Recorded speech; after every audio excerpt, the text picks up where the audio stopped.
দায়িত্বরত সেনাবাহিনীর কাছ থেকে অস্ত্র ছিনতাইয়ের সাক্ষী হলো গোপালগঞ্জ আন্দোলনকারীরা। কথাটি শুনতে অনেকটা অদ্ভুত মনে হলেও এটাই বাস্তব। সরকার পদত্যাগের পরে উত্তপ্ত গোপালগঞ্জ প্রশাসনের নিয়ন্ত্রণের বাইরে। আন্দোলনের মাঠে যেন ভয়ানক এক পরিস্থিতি তৈরি করার ট্রেলার দেখালেন গোপালগঞ্জ আন্দোলনকারীরা। প্রথম আন্দোলনে দেশি অস্ত্র ব্যবহার করে যেন আবার একটা রণক্ষেত্র দেখার আহ্বান জানালেন দেশবাসীকে। তবে তার চেয়ে ভয়ানক ঘটনার সাক্ষী হলো ভারপ্রাপ্ত সেনা সদস্য।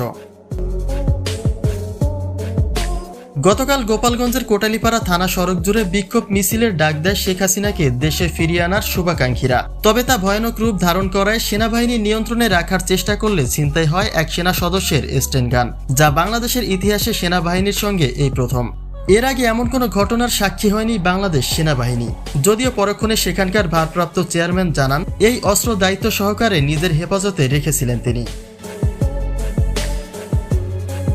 আন্দোলনের মাঝে ছিনতাই হওয়া সেই অস্ত্র হাতে এক ব্যক্তিকে দেখা যায় এবং তার চারিপাশে দেশীয় অস্ত্র হাতে বিক্ষোভকারীরা জোরালো দাবি জানায় শেখ হাসিনাকে আপন দেশে ফিরিয়ে আনার।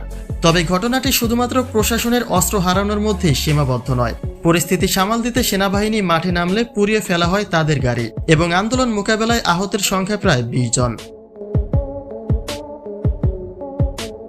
এদিকে আন্দোলনের মূল সূত্রপাত হিসেবে মনে করা হয় সজীব ওয়াজেদ জয়ের একটা ভিডিও বার্তা, যেখানে তিনি আওয়ামী লীগকে আবারও ঘুরে দাঁড়াতে বলেন এবং দল বাঁচানোর জন্য যা কিছু করণীয় তার সবকিছু করার প্রতিশ্রুতি দেন।